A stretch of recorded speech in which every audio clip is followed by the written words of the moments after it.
क्या आपको भी ऐसा लगता है कि आप इस पूरी दुनिया के आखिरी भले इंसान बचे हैं?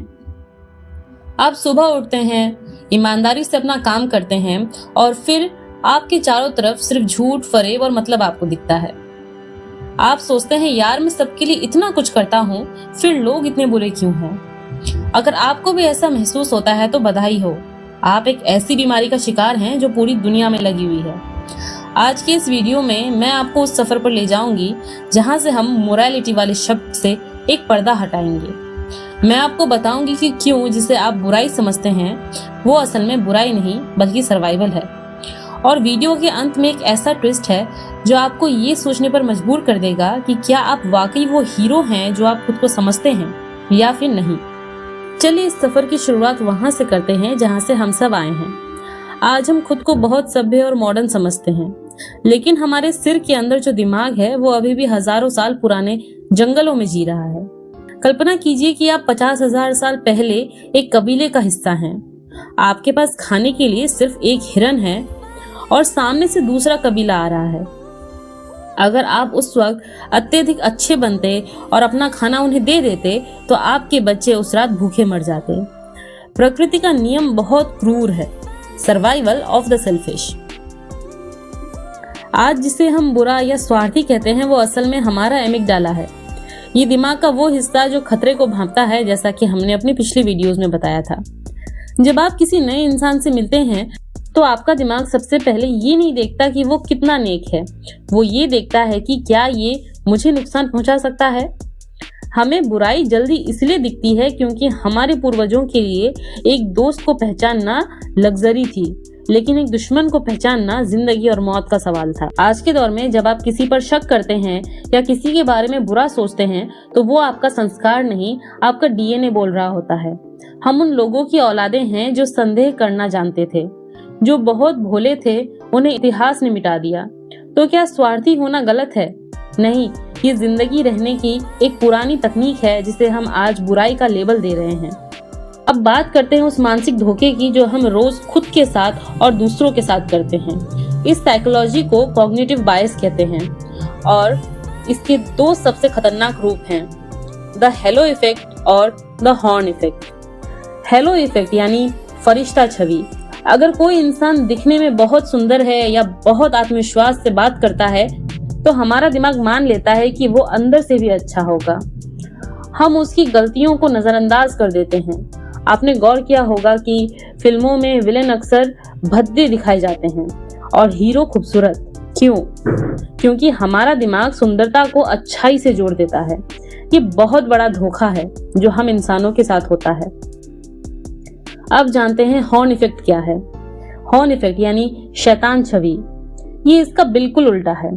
अगर किसी इंसान की एक बात आपको बुरी लग गई, शायद उसका बोलने का तरीका या उसकी एक पुरानी गलती, तो आपका दिमाग उस पर सींग यानी हॉर्न्स लगा देता है। अब वो इंसान कितना भी अच्छा काम कर ले, आपको उसमें बुराई दिखती है। एक स्टडी में दो ग्रुप्स को एक ही आदमी की फोटो दिखाई गई। एक ग्रुप को बताया गया कि ये क्रिमिनल है और दूसरे ग्रुप को बताया गया कि ये डॉक्टर है। नतीजा, क्रिमिनल वाले ग्रुप को उसके चेहरे में क्रूरता दिखी, जबकि डॉक्टर वाले ग्रुप को उसी चेहरे में दयालुता दिखी। तो कंक्लूजन ये है कि हम लोगों को वैसे नहीं देखते जैसे वो हैं, हम उन्हें वैसा देखते हैं जैसे हमारा बायस उन्हें देखना चाहता है। जिसे आप बुरा कह रहे हैं, हो सकता है वो सिर्फ आपके हॉर्न इफेक्ट का शिकार है। हमने दुनिया को ब्लैक एंड व्हाइट में बांट दिया है, जबकि सच्चाई तो ग्रे है। हम शॉर्टकट्स लेते हैं ताकि हमें गहराई में ना जाना पड़े, और यही शॉर्टकट हमें दूसरों को जज करने पर या दूसरों को जज करने का झूठा हक दे देता है। चलिए अब उस हिस्से पर आते हैं जो आपके रोंगटे खड़े कर देगा। कार्ल जंग ने कहा था कि हम जिसे बुराई कहते हैं वो अक्सर हमारा शैडो सेल्फ होता है। इसे समझने के लिए एक साइकोलॉजिकल एक्सपेरिमेंट की बात करते हैं जिसे द व्हाइट बियर एक्सपेरिमेंट कहा जाता है। हार्वर्ड के एक प्रोफेसर ने लोगों से कहा कि अगले 5 मिनट तक आप सफेद भालू के बारे में बिल्कुल नहीं सोचेंगे। तो नतीजा क्या निकला कि लोगों को हर जगह सिर्फ सफेद भालू ही दिखने लगे। हमारी पर्सनैलिटी भी कुछ ऐसी ही है। जब आप समाज को दिखने के लिए या दिखाने के लिए खुद से कहते हैं कि मैं गुस्सा नहीं करूंगी, मैं अभी जलन महसूस नहीं करूंगी, मैं बहुत पवित्र इंसान हूं, तो आप उस गुस्से और जलन को खत्म नहीं कर रहे, बल्कि उसे रिप्रेस कर रहे हैं, उसे दबा रहे हैं, और दबी हुई चीजें अंदर ही अंदर सड़ती है, यानी रॉट हो जाती है। आपने गौर किया होगा, वो लोग जो बाहर से बहुत ज्यादा मीठे बोलते हैं और अच्छे होते हैं, अचानक एक दिन भयानक तरीके से फटते हैं। क्यों? क्योंकि उनकी परछाई यानी उनका शैडो इतना भारी हो जाता है कि वो उसे संभाल ही नहीं पाता।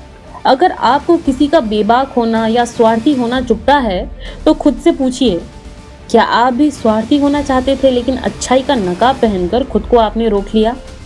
इसलिए बुरा होना कोई गलती नहीं है, बुराई को दबाकर उसे एक राक्षस बना देना असल गलती है।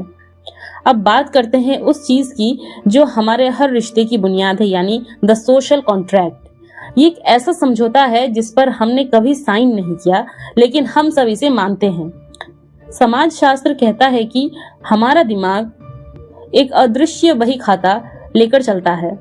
जब आप किसी दोस्त की मदद करते हैं या किसी के लिए रात के 2 बजे हॉस्पिटल पहुंचते हैं, तो आपका सबकॉन्शियस माइंड एक एंट्री कर लेता है, मैंने इसके लिए ये किया, अब इस पर मेरा उधार है। प्रकृति में कोई भी चीज मुफ्त नहीं होती। हम अच्छे इसलिए बनते हैं क्योंकि हमें बीमा यानी इंश्योरेंस चाहिए होता है। हम दूसरों का ख्याल रखते हैं ताकि जब हम कमजोर हों तो कोई हमारा ध्यान रख ले। ये एक व्यापार है जिसे हम रिश्ते का नाम दे देते हैं। अब समझते हैं कि नफरत का जन्म कहाँ होता है। असली समस्या तो तब शुरू होती है जब सामने वाला उस अनुबंध से या उस कॉन्ट्रैक्ट को तोड़ देता है। आपने उसके लिए 10 काम किए और जब आपकी बारी आई तो उसने मना कर दिया। अब आपको वो इंसान बुरा लगने लगता है। यहाँ गौर करने वाली बात यह है कि आपको उसके चरित्र से दिक्कत नहीं है। अगर वही इंसान किसी और के लिए बुरा होता तो शायद आप उसे इग्नोर कर देते। आपको दिक्कत इस बात से है कि उसने आपका उधार नहीं चुकाया। हम दूसरों को बुरा सिर्फ इसलिए कहते हैं क्योंकि वो हमारे स्वार्थ की पूर्ति नहीं कर पाए। जिसे हम बुराई कह रहे हैं वो अक्सर सिर्फ एक टूटा हुआ व्यापारिक समझौता है। अगर हम ये स्वीकार कर लें कि हमने मदद अपनी खुशी के लिए की थी, तो ये नफरत, जिसे हम द ग्रज कहते हैं, ये खत्म हो जाता है। लेकिन हम खुद को महान दिखाने के लिए उसे बुरा और खुद को बेचारा साबित करने में लग जाते हैं। चलिए अब एक ऐसे मनोवैज्ञानिक सच की बात करते हैं जो हमारे हर झगड़े की जड़ है। इसे साइकोलॉजी में कहते हैं फंडामेंटल एट्रीब्यूशन एरर। ये सुनने में थोड़ा टेक्निकल लग सकता है, लेकिन इसका मतलब बहुत ही सिंपल और शॉकिंग है। जब मैं किसी मीटिंग के लिए लेट होती हूँ तो मेरे पास सॉलिड बहाने होते हैं, जैसे ट्रैफिक बहुत था, गाड़ी पंचर हो गई, या घर में कोई काम निकल आया था। यानी मैं अपनी गलती को सिचुएशनल यानी हालातों की वजह से मानती हूँ। लेकिन जब सामने वाला मीटिंग में लेट आता है तो मेरा दिमाग तुरंत फैसला सुना देता है, वो इंसान ही गैर जिम्मेदार है, उसे समय की कद्र ही नहीं है, या वो इंसान ही बुरा है। यहाँ मैंने उस इंसान की गलती को डिस्पोजिशनल मान लिया। एक मशहूर स्टडी में कुछ लोगों का एक वक्ता का भाषण सुनने को कहा गया। वक्ता को मजबूर किया गया था कि वो एक खास राजनीतिक विचारधारा के पक्ष में बोले। सुनने वालों को पता था कि वक्ता को मजबूर किया गया है, फिर भी जब उनसे पूछा गया तो उन्होंने कहा, नहीं, ये इंसान वाकई में ऐसा ही सोचता है, ये बुरा इंसान है। इससे हमें क्या समझ में आया? हम दूसरों को उनके कामों से जज करते हैं, लेकिन खुद को अपने इरादों से। हम जानते हैं कि हमारा दिल साफ है, इसलिए हम अपनी हर गलती को माफ कर देते हैं, लेकिन हमें सामने वाले का दिल नहीं दिखता, सिर्फ उनका एक्शन दिखता है। जिसे आप बुरा कह रहे हैं वो हो सकता है वो बस एक बुरे दिन से गुजर रहा हो सकता है जिस इंसान ने आपको सड़क पर कट मारा वो अस्पताल भाग रहा हो, लेकिन हमारा दिमाग उसे राक्षस बना देता है ताकि हम खुद को बेहतर महसूस कर सकें। बुराई अक्सर सिर्फ एक नजरिए की कमी होती है। अब आते हैं इस सेक्शन के, इस पूरे वीडियो के सबसे डार्क और सबसे रिवीलिंग हिस्से में, जिसे कहते हैं साइकोलॉजिकल प्रोजेक्शन। सिगमंड फ्राइड और कार्ल जंग दोनों ने इस पर बहुत जोर दिया था। कल्पना कीजिए, दुनिया एक खाली सिनेमा स्क्रीन है और आप एक प्रोजेक्टर। आप स्क्रीन पर जो फिल्म देख रहे हैं, धोखा, लालच, गुस्सा, जलन, वो स्क्रीन पर नहीं, वो उस रील में है जो आपके प्रोजेक्टर के अंदर चल रहा है। जब हमारे अंदर कोई ऐसी बुराई होती है जिसे हम स्वीकार नहीं कर पाते, तो हमारा दिमाग एक डिफेंस मैकेनिज्म अपनाता है। वो उस लालच को हमारे अंदर से हटाकर सामने वाले पर थोप देता है। हमें अचानक लगने लगता है कि सामने वाला बहुत लालची है।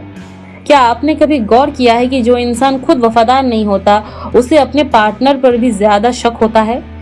या जो इंसान खुद चोरी छुपे चालाकी करता है उसे हर दूसरे इंसान चालाक लगते हैं। इसे spot it to be it कहते हैं। अगर आपको समाज में गंदगी बहुत ज्यादा दिख रही है तो शायद ये समय दुनिया को बदलने का नहीं बल्कि अपने प्रोजेक्टर के लेंस को साफ करने का है। हम दूसरों में वही बुराई ढूंढते हैं जिससे हम खुद सबसे ज्यादा नफरत करते हैं। अगली बार जब आप किसी को बुरा कहें तो एक पल के लिए रुकिए और खुद से पूछिए, क्या ये वो चीज है जो मैं खुद के अंदर दबा रही हूँ? जब आप दूसरों को जज करना बंद कर देते हैं तो असल में आप खुद को उन बेड़ियों से आजाद कर रहे होते हैं। बुराई अक्सर हमारे अपने अनसुलझे हिस्सों की परछाई होती है और इस वीडियो का अंतिम पिलर है जिसे हम द बाई स्टैंडर्ड इफेक्ट कहते हैं। ये हमें सिखाता है कि बुराई सिर्फ गलत काम करने से नहीं बल्कि सही काम ना करने में भी होती है। 1964 में न्यूयॉर्क में एक लड़की पर हमला हुआ। 48 पड़ोसियों ने उसे देखा और सुना, लेकिन किसी ने पुलिस को फोन नहीं किया। क्यों? क्योंकि हर किसी को लगा कि कोई और तो कर ही देगा। हमारी नैतिकता अक्सर इस बात पर निर्भर करती है कि हमारे आसपास कितने लोग हैं। हम अकेले में दयालु हो सकते हैं, लेकिन भीड़ में हम अपनी इंसानियत दूसरों पर ट्रांसफर कर देते हैं। जिसे हम बुरा इंसान कहते हैं वो अक्सर सिर्फ एक डरा हुआ इंसान होता है जो भीड़ का हिस्सा बनकर अपनी पहचान खो चुका है। बुराई कोई ताकत नहीं है, वो अक्सर सिर्फ अच्छाई की अनुपस्थिति है। अब आता है वो मोड़ जो शायद आपने नहीं सोचा होगा। आप पिछले कुछ मिनट से ये सोच रहे हैं कि हाँ मैं तो अच्छा हूँ, दुनिया ही ऐसी है। लेकिन रुकिए, एक पल के उस इंसान के बारे में सोचिए जिसे आप बुरा मानते हैं। क्या आपको पता है कि वो इंसान अभी क्या सोच रहा है? वो भी बिल्कुल वही सोच रहा है जो आप सोच रहे हैं। उसके लिए वो दुनिया का आखिरी अच्छा इंसान है और आप वो बुरे इंसान जिसने उसका दिल दुखाया है। यही वो यूनिवर्सल ट्रैप है। हम सब अपनी अपनी फिल्म के हीरो हैं और हमारी कहानी में हर दूसरा इंसान विलन है। हम अपनी गलतियों के लिए हालातों को जिम्मेदार ठहराते हैं, लेकिन दूसरों की गलतियों के लिए उनके चरित्र को। जिसे आप अपनी मजबूरी कहते हैं, दुनिया उसे आपकी बुराई कहती है। सच तो ये है कि इस दुनिया में कोई बुरा नहीं है और कोई अच्छा भी नहीं है। हम सब बस अपनी अपनी धारणाओं की कैदी हैं। तो क्या बुरा होना गलत है? नहीं, बुरा होना सिर्फ एक लेबल है जो दूसरे हमें दे देते हैं, और जब हम उनके मतलब से या उनके मतलब के हिसाब से नहीं चलते जिसे समाज बुरा कहता है, वो अक्सर वो इंसान होता है जो अपने प्रति ईमानदार है। अपनी परछाई को स्वीकार करना, अपने स्वार्थ को पहचानना और अपनी सीमाओं को तय करना बुराई नहीं, सेल्फ अवेयरनेस है। जब आप ये मान लेते हैं कि हाँ मैं भी किसी की कहानी का विलन हूँ, तब आप वाकई में एक समझदार इंसान बनते हैं। तो दोस्तों, आज का सच कड़वा था पर जरूरी था। अगर आज आपको ये समझ आया है कि अच्छाई और बुराई सिर्फ एक नजरिए का खेल है, तो इस वीडियो को लाइक जरूर करें। इसे उस दोस्त को शेयर करें जो खुद को बहुत बड़ा विक्टिम समझता है। उसे सच का आईना दिखाइए। और अगर आप इस साइकोलॉजिकल सफर में मेरे साथ रहना चाहते हैं तो मेरे चैनल को सब्सक्राइब करिए। कमेंट में अपनी राय जरूर दें। क्या आप भी किसी की कहानी के विलन हैं? लिखिएगा, आई एम द विलन। मैं देखना चाहती हूँ कि किस में ये सच स्वीकार करने की हिम्मत है। अपनी परछाई को अपना दोस्त बनाइए, क्योंकि वही आपका पूर्ण बनाएगी। मिलते हैं अगले वीडियो में, तब तक के लिए धन्यवाद।